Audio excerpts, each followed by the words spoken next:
गुनाहों का देवता, सूरज का सातवां घोड़ा, उपन्यास और नाटक अंधा युग लिखने वाले प्रसिद्ध उपन्यासकार, कहानीकार, कवि, नाटककार पद्मश्री डॉक्टर धर्मवीर भारती का जन्म 25 सितंबर 1926 को इलाहाबाद, उत्तर प्रदेश में एक सम्मानित कायस्थ परिवार में हुआ था। उनके पिता श्री चिरंजीव लाल वर्मा और माता श्रीमती चंदा देवी थीं।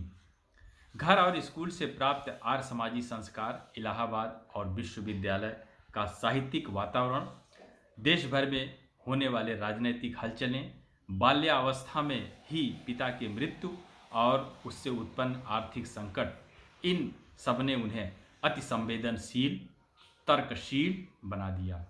उन्हें जीवन में दो ही शौक था, एक अध्ययन और एक यात्रा।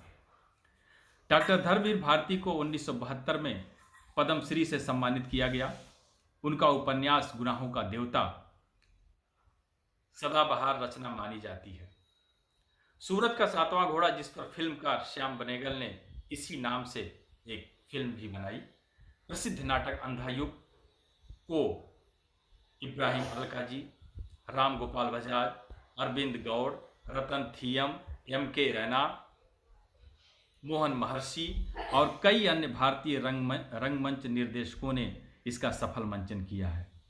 इसमें से जबरदस्त नाट्य निर्देशक M.K. रैना के साथ 1 महीने का वर्कशॉप करने का हमें भी मौका मिला था। ऐसे महापुरुष को 4 सितंबर उनकी पुण्यतिथि पर अंतर्राष्ट्रीय भोजपुरी संगम भारत शत शत नमन करता है।